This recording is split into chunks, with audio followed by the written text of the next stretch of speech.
Good morning. সকালবেলা আমার এই জায়গাটায় না আসলে ভালোই লাগে না। আমি বসে বসে একটু দোল খাই, বিকেলবেলাও বসে থাকি অনেক সময়।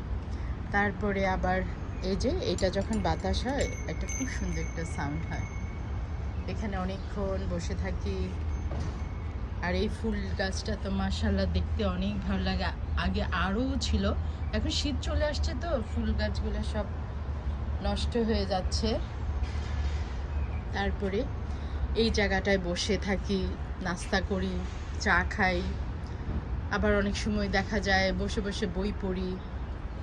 আর এই ফুল গাছটার কথা কি বলবো, মাশাআল্লাহ কি যে সুন্দর।